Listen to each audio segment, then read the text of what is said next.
I endured the human war front, and it was worse than hell.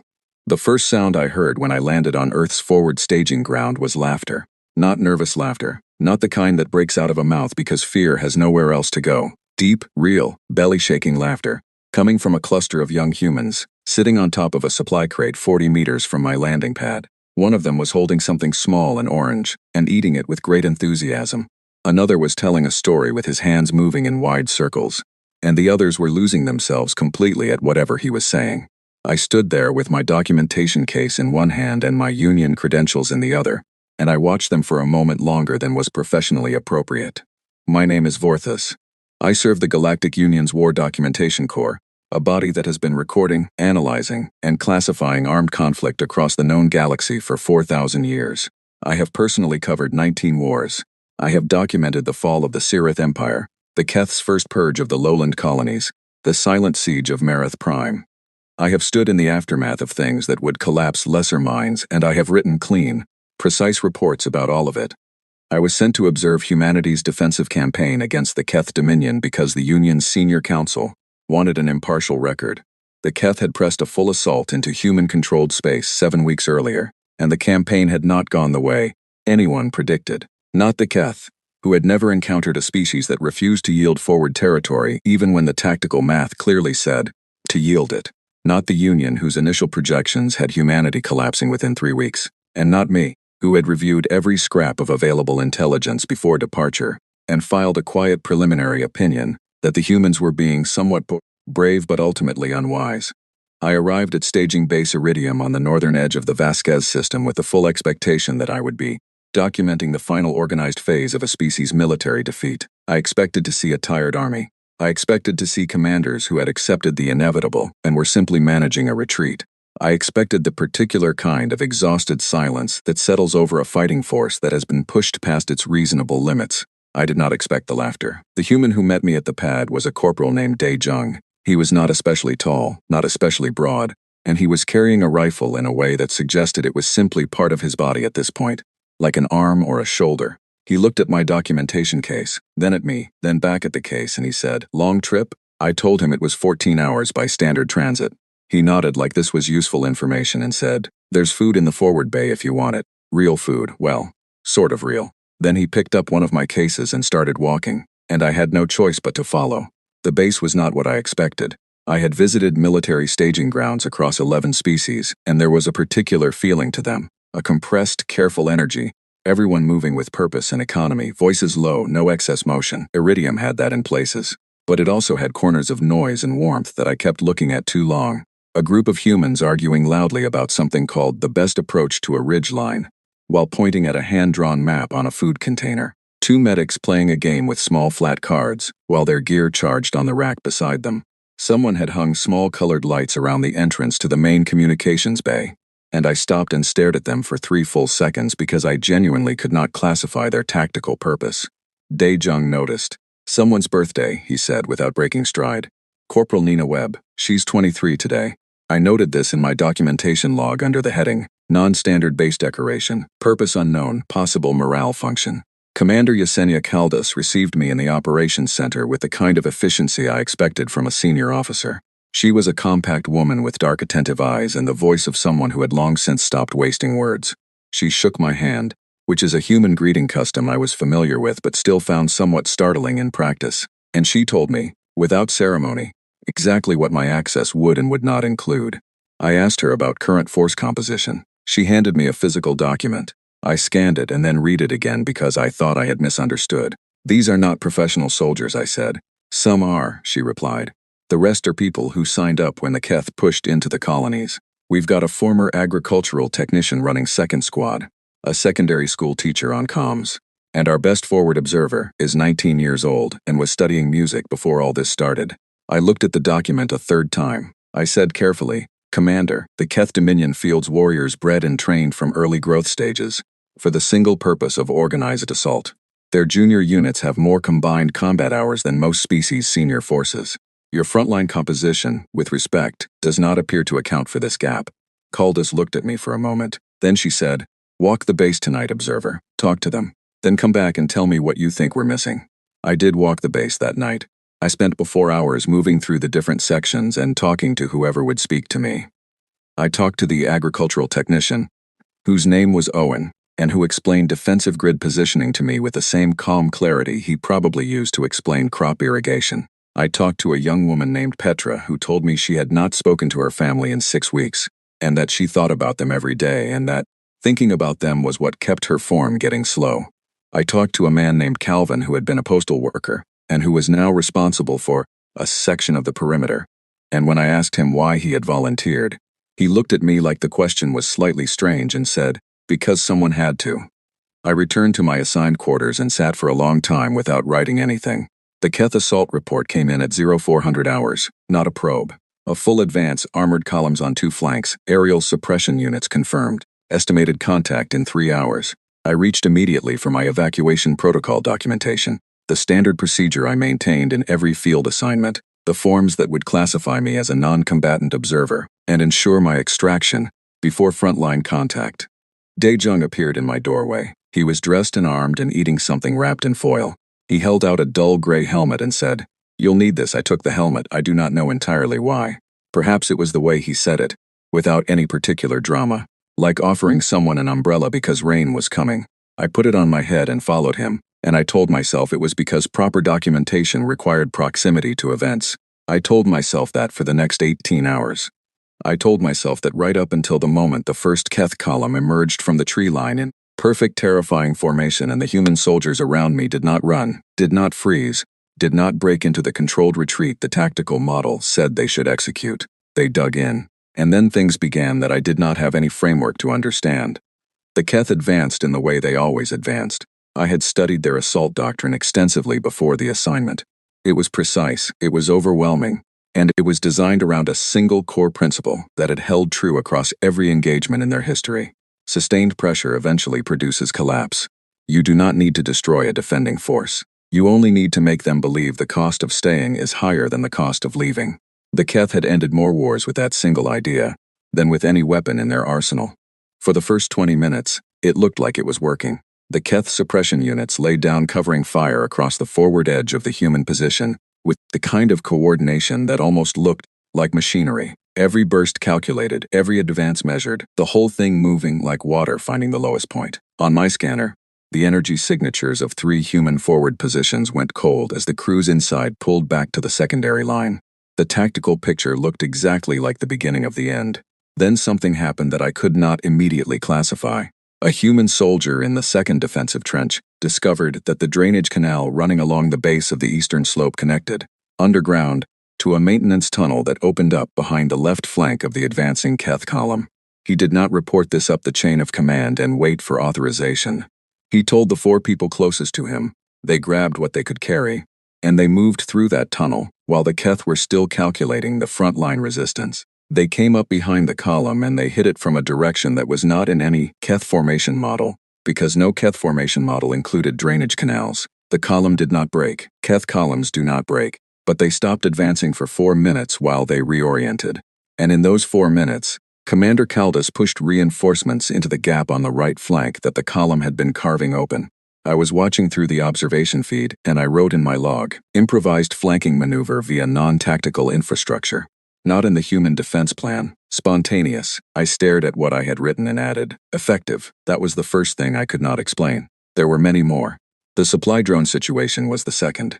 One of the human aerial resupply drones had taken a hit on its navigation system and was circling in a useless loop over the main compound, broadcasting a steady key signal that the Keth targeting system was almost certainly tracking. The drone operator, a young man named Gareth who could not have been older than 20, pulled the drone out of its loop, jammed it to full speed, and flew it directly at the Keth forward command position, not as a weapon, as a distraction. He broadcast the drone's original supply run frequency on an open channel as it went, and 3 Keth targeting units redirected toward it for 68 seconds, believing it was an incoming tactical asset. 68 seconds. Caldas used every one of them. I wrote in my log, "Repurposed malfunctioning equipment as a tactical decoy, 0 cost. High return, filed under. Human improvisation pattern, instance 2.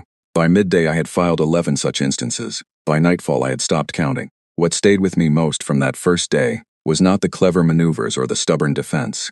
It was something I saw in the 3rd hour, during the heaviest part of the Keth push on the central line. A soldier named Harper was positioned at a corner of the eastern trench. When the Keth suppression shifted and caught his position directly, his comms went out. The soldiers around him went down, not dead but pinned, unable to move. He was, by any reasonable tactical assessment, in a position from which there was no good outcome. The Keth forward squad was 40 meters away and closing. He had perhaps 30 seconds before they reached his corner. What happened next is the thing I have written and rewritten in my notes more times than any other single observation in 19 wars. He stood up. He did not retreat. He did not signal surrender. He stood up in the open, took a breath that I could see from the feed was not steady, and he charged forward, shouting at the top of his lungs, with a sound that was not tactical or measured or calculated in any way. It was raw and human, and it filled the channel completely. The Keth forward squad stopped. Not for long, 2.3 seconds, according to my recorder's timestamp, but they stopped. Something in that sound, in that movement, in the absolute disregard for reasonable behavior, paused the calculation that Keth soldiers were always running, and in those 2.3 seconds, 3 other human soldiers who had been pinned were suddenly no longer pinned. The corner held. I wrote in my log, charging behavior observed under conditions of near certain negative outcome, tactical effect, positive, mechanism unknown, recommend further study. I sat looking at those words for a long time. The Keth are not afraid of soldiers. They have fought thousands of them across hundreds of species. They know soldiers. They understand soldiers. What they are not built to process is something that does not behave like a soldier at all. Something that looks at a situation with no good options and simply refuses to accept that those are the only options. When darkness finally came and the Keth pulled back to consolidate, the human position had held, not comfortably, not without cost. The casualty numbers in the evening report were ones I made myself look at directly rather than summarizing, because I felt that was what they deserved. But the line existed, the base still stood, and by every predictive model I had run through my analysis system during the day, it should not have. I sat in my quarters and opened my preliminary report to the Union. I had filed the initial version 3 days before arrival, before I had seen any of this. I had written, with confidence, that humanity's defensive campaign showed a species performing admirably under conditions beyond their experience, but that the fundamental asymmetry of the engagement would produce a predictable outcome within 8 to 12 weeks. I selected the entire document. I looked at it for a moment. I deleted it. The soldiers held something that night. A loose, informal gathering around a fuel drum someone had converted into a heat source. I was going to walk past it. I told myself I had notes to organize and a new preliminary report to begin. But I stopped, and I stood at the edge of the firelight for a while. And I watched. They talked about the people they had lost that day. They'd said their names out loud. One woman, whose name I later learned was Fiona, talked about a man called Derek who had been in her unit since the beginning. And she described a specific thing he used to do when he thought no one was watching. A small habit involving the way he folded his ration packaging. And the people around her laughed quietly at this memory. And she laughed too, even though her eyes were wet. Then someone made a joke about the food, and someone else made a worse joke in response. And the laughter that came was different from the first kind, lighter and brighter, and it spread around the fuel drum like heat. Then they slept. I did not sleep. I sat in the dark outside my quarters, and I looked at the stars, and I opened a new document in my recorder, and I wrote, "Initial assessment requires significant correction. The following variables were not properly weighted in the original model." I stopped there. I did not know yet what to put in the list. I was not yet sure I had the right words for what I had seen. But I knew this much. Whatever framework I had brought with me to this war was not large enough to hold what was actually happening here. I would need a bigger one. 3 weeks into the campaign, I stopped thinking of what I was doing as documentation. Documentation implies distance.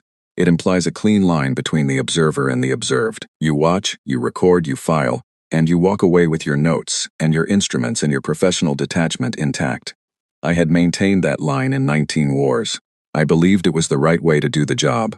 I believed the line was important. 3 weeks into the human war front, the line was gone. I did not notice exactly when it disappeared.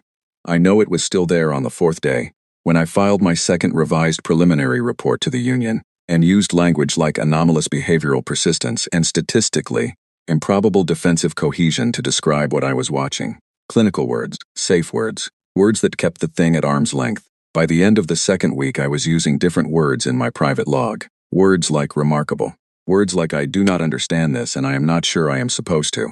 By the 3rd week, I had stopped writing 2 separate logs. There was only the one, and it contained both the data and the feeling. because I had lost the ability to sort them into different columns. The collapsed industrial sector of what had once been the urban center of Vasquez City was where things changed most deeply for me. The Keth had pushed hard from the north and taken the upper half of the grid. The human forces held the lower half, the old factory district, a maze of thick walls and deep basements and access tunnels that the humans used with a familiarity that the Keth could not match. Every surface in that district had a human name on it, not military designations, actual names. Harper's Corner, where Harper had made his famous stand in the first week. Nina's Alley, named for the corporal whose birthday lights I had seen on my first night. The humans had named every part of the world they were defending, and in doing so they had made it personal in a way that I found difficult to quantify. I began to conduct interviews during the quiet periods, unofficial ones, not formatted for the union report. I simply sat down near people and asked questions and wrote what they told me. I asked a soldier named Calvin, the former postal worker, what he thought about during a quiet moment. He thought about it seriously. He said, "My brother's kids. I've got 2 nephews, 6 and 8. I think about what they're going to be like when they're grown. Whether they'll be funny. Whether they'll be the kind of people who stop to help someone who's dropped their groceries." He paused. I've never met anyone who stopped for something like that and turned out to be a bad person. So I want them to be the kind who stops. I wrote this down exactly as he said it. I had no framework to file it under. I asked Petra, the young woman who thought about her family, what she was most afraid of. She did not say the Keth. She said being the kind of person who stops trying. She said it without drama, the way you say something you have already made peace with. I've seen people get to a point where they just stop. Their eyes go flat, and it never comes back, that thing behind the eyes. That's the thing I'm afraid of losing. I asked her how she kept it from happening. She looked at me like the answer was simple. You keep doing the next thing, she said. You don't think about the whole thing. You just do the next thing. And you pay attention to the people next to you, because they're doing the same. I wrote, keep doing the next thing. I underlined it. Then I sat with it for a long time. What I was learning, slowly and against my professional instincts, was that human resilience was not a single thing. It was not toughness in the way I had always understood toughness, a hardening, a closing off of the parts that could feel pain. It was something stranger and more complicated. Humans felt everything. They felt it fully, loudly, openly. They talked about the people they had lost. They laughed at things that were not funny enough to deserve laughter in any reasonable accounting. They got angry over small things and then let the anger go and moved on. And somehow, impossibly, feeling all of that did not weaken them. It seemed to do the opposite. Dae-jung told me something that clarified this better than any interview. It was the 19th day, and he had taken a hit to his side from a piece of shrapnel during a Keth probe of the southern perimeter. It was a real wound, deep enough that any species in the Union's medical database would have classified it as requiring evacuation and recovery. The medic, a sharp-eyed woman named Lena, cleaned it and sealed it and told him to rest. He rested for 4 hours. Then he got up, ate something, and walked back to his post. I followed him. I said, "Corporal, you were told to rest." He looked at me with calm, tired eyes. Not stubborn eyes. Not aggressive eyes. Calm, he said.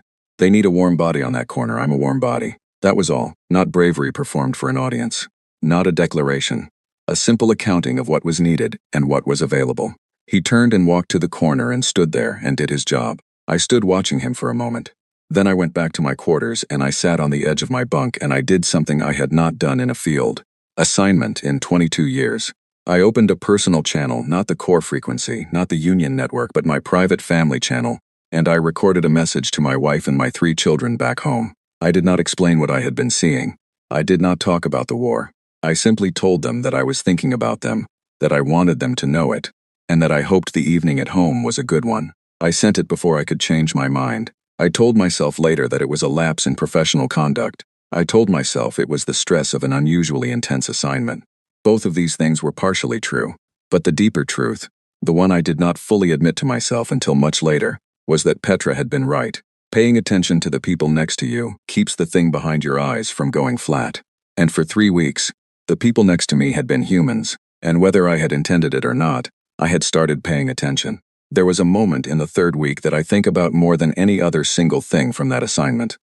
More than any tactical event, more than any clever improvisation or act of stubborn courage. It was an ordinary evening in the factory district, a quiet hour before the overnight watch rotated in. I was writing notes near the entrance to one of the basement shelters when I heard singing coming from inside. I went to the doorway and looked in. A group of 9 soldiers was gathered around a small, low-light source in the center of the room. On a flat piece of scrap material, there was a small snack cake, the kind that comes in pressed foil packaging and tastes, I am told, of something only distantly related to actual food. Into the top of it, someone had pressed a single short length of wire that had been bent and was glowing faintly at the tip from a small electrical connection. It was a birthday light for Nina Webb, the corporal whose birthday I had noted on my first night, who had apparently been too busy surviving to celebrate on the actual day, and whose squad had been saving this moment for a week. They sang the birthday song.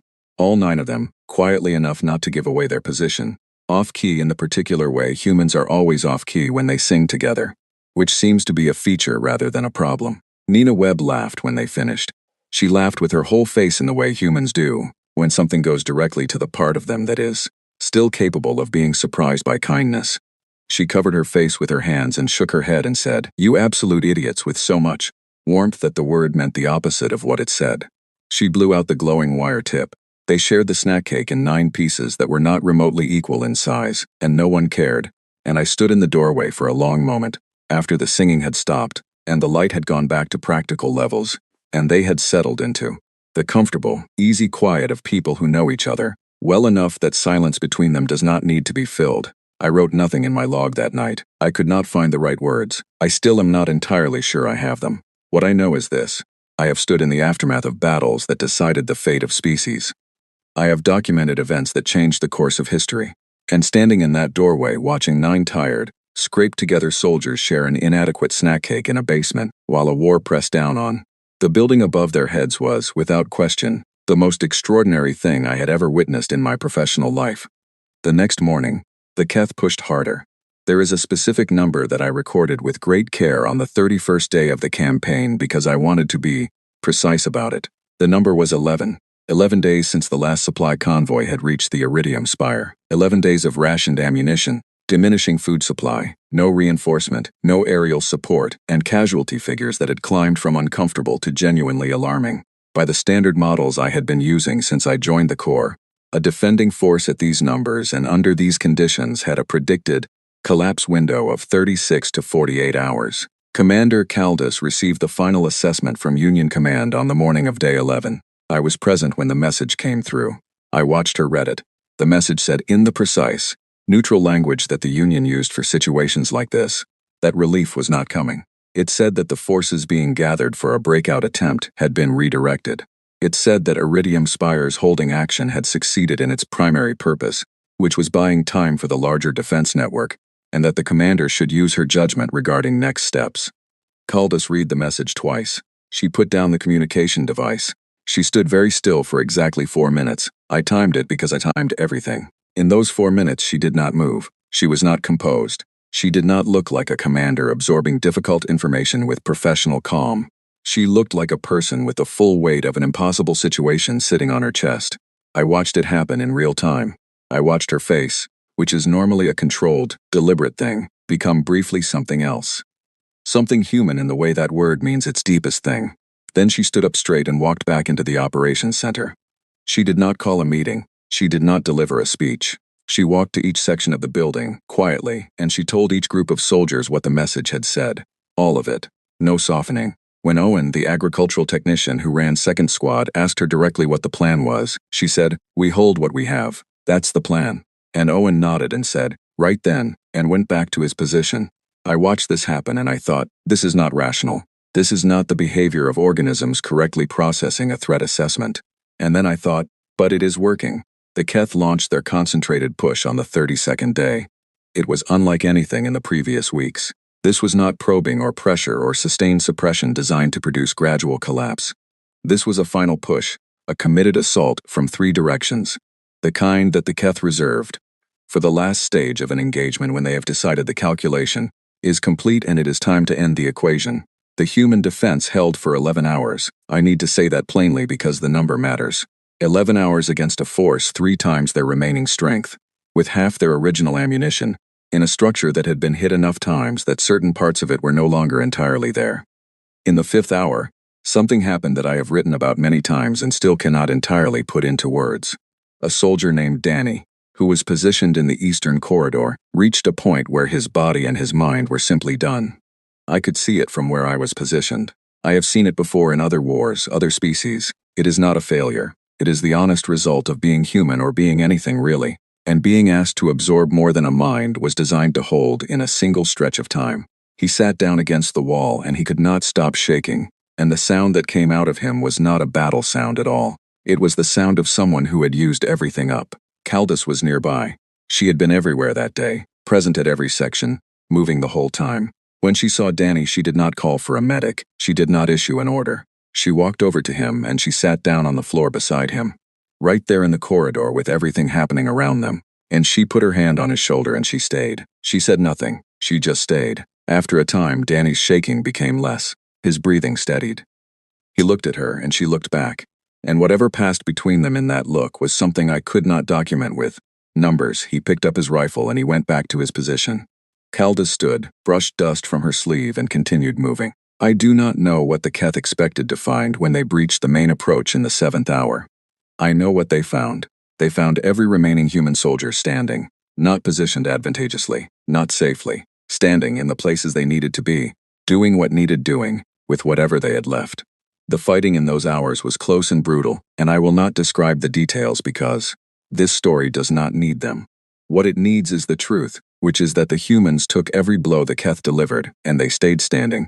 And after 11 hours, when the Keth formation commanders ran the numbers and arrived at their conclusion, the Keth pulled back. They have never retreated from a position they considered strategically necessary. In their entire history, this was recorded as a deviation from doctrine. Their commanders would later file it under what translates roughly as irrational defender effect, a documented but rare phenomenon in which a defending force's behavior falls so far outside predicted parameters that the cost models ceased to produce reliable output. What that means in plain language is that the humans confused the math. The Keth could not calculate whether continuing would cost them more than winning was worth, because the humans were doing things the models said they would not do, and continuing to do them past the point where the models said they would stop. So they left.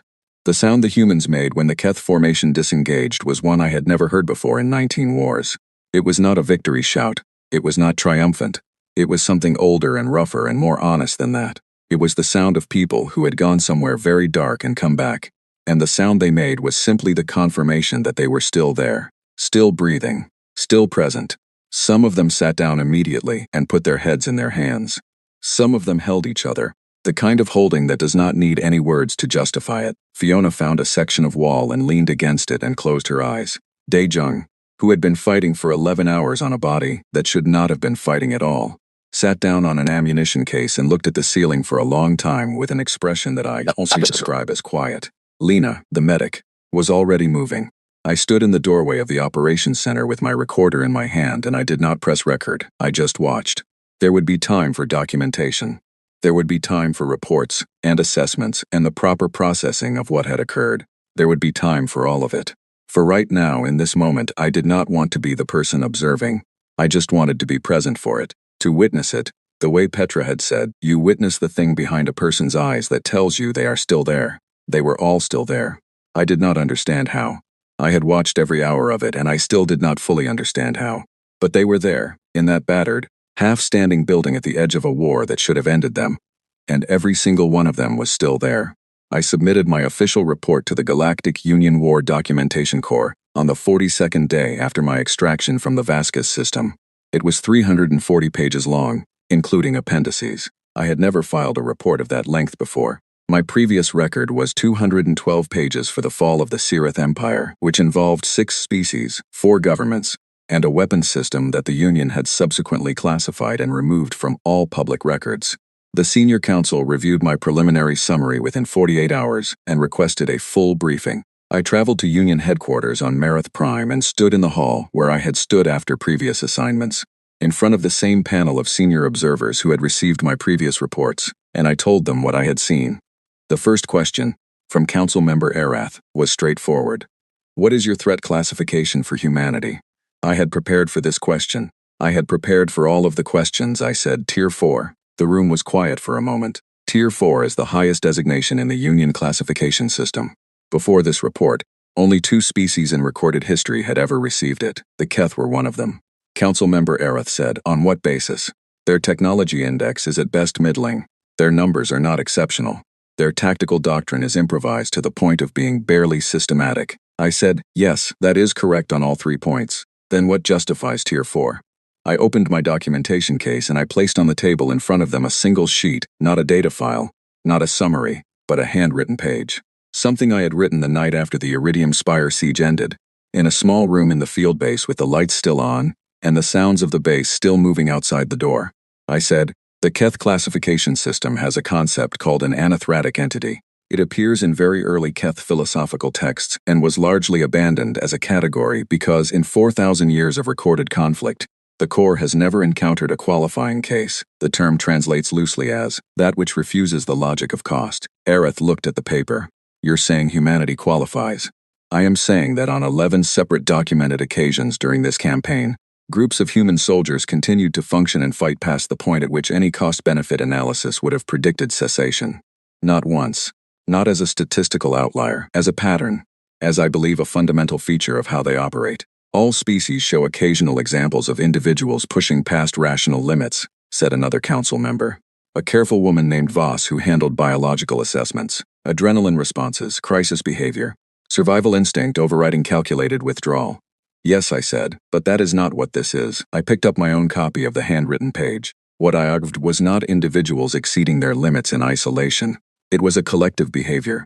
They exceeded their limits together, and they did it specifically because of each other.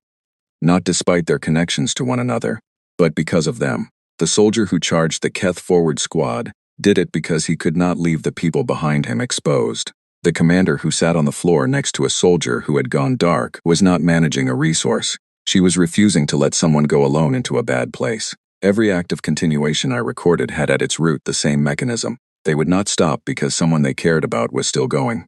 I paused. The room was very still. I've covered 19 wars, I said.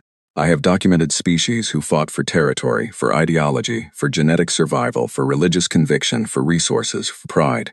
I have seen every motivating factor in the Union's taxonomy of conflict. What I observed in the human campaign does not appear in that taxonomy. It requires a new entry, Arath said. They fight because things matter to them, I said, not abstract things, not strategic objectives or territorial calculations.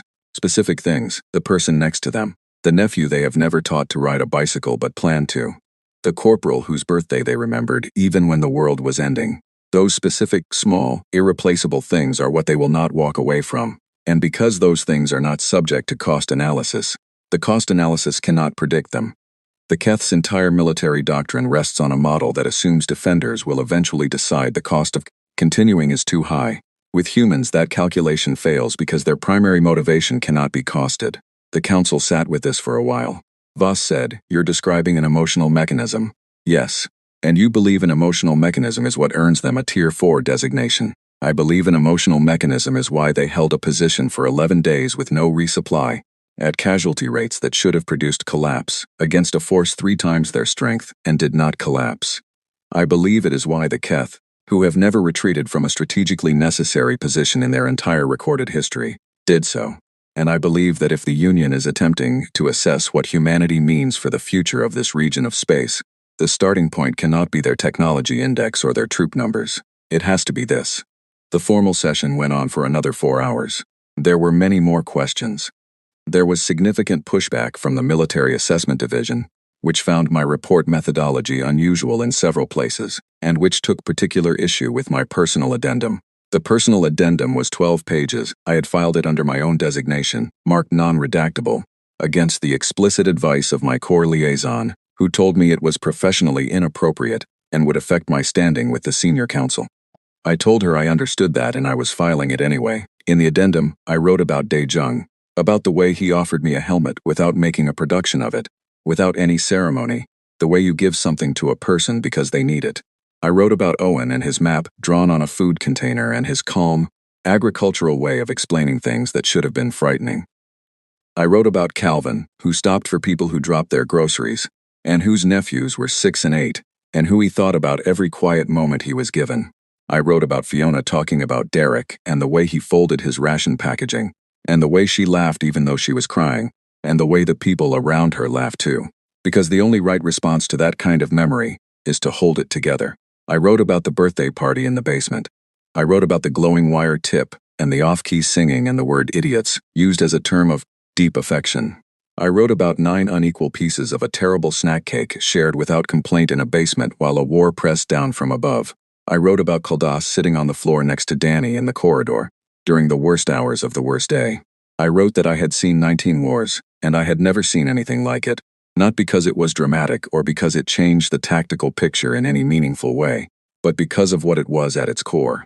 It was a person choosing to be present for another person who was having the hardest moment of their life, and that choice was made in a building under assault during an 11-hour siege with no reinforcement coming. And it was made without hesitation. The council members read the addendum in silence during a break in the formal session. When we reconvened, Arath looked at me for a moment before speaking and then said, "This is outside the scope of standard documentation." I said, "Yes. It will not be included in the official report." I said, "It will be in my permanent file, which is my right under core documentation law. And I want to say for the official record of this session that I believe the Union's standard documentation framework is insufficient for the subject. I am not recommending it be changed for other species. I am saying that humanity requires a different approach, because they cannot be correctly understood from a distance. The distance is the problem." There was a long pause. Then Voss said quietly, "You were affected by the assignment," I said. "Yes, I was." There was another pause. Aerith looked down at the papers in front of him. He said, "The Council will deliberate on the classification questions and on the question of the Union's formal posture toward humanity. Your report will be the primary document of record." He said it the way it always goes at the end of these sessions, the correct procedural phrasing, the closing of the official chapter. But then he did something that none of the council members had ever done at the end of any of my previous briefings. He looked at me, not at my documentation, not at the table, but directly at me, and he said, "Thank you for this, Forthos. Not for the report, for this." I flew home the next day. My wife met me at the transit terminal. She said nothing for a long moment, just looked at me, and then she said, "You're different." I said yes. She asked if I was all right. I said yes to that too, and it was true. But it was true in a way that was different from how it had been true before. It was true in the way things are true when you have been somewhere that changed the shape of something inside you, and you know you will not get the old shape back, and you find you do not want it. I went back to my desk 2 weeks later, and I opened a new document. Not a union report, a personal one. I started it without a title, just a blank page and the cursor. I wrote, "The Keth have fought 10,000 species across 4,000 years. In all that time, in all those conflicts, they retreated from exactly one of them. That is the first thing the Union needs to understand about humanity. That is the only thing that needs to be said, really. Everything else follows from that." I sat back and read what I had written. Then I opened the small field notebook I had carried for the entire campaign, the one with the battered cover and the coffee stain on the inside front page. I turned to the last entry, written in the dark and in a hurry during the worst night of the Iridium Spire siege, when the sounds outside were loudest, and I was sitting in a corridor with my notebook because I needed something to do with my hands. The entry said, "They are not like us. Thank every God we have for that." I closed the notebook. I kept it on my desk where I could see it. I still have it there. I look at it sometimes when I am working on other assignments, other conflicts, other clean reports for other wars, and I think about what it means to be something that refuses the logic of cost, to love something so specifically and so stubbornly that no calculation can account for it, to sit on the floor next to someone in the dark and stay, to remember a birthday in a basement, to hand a helmet to a stranger without making anything of it, to do the next thing. Every time I look at that notebook, I think, they are not like us. And every time, without fail, I am grateful.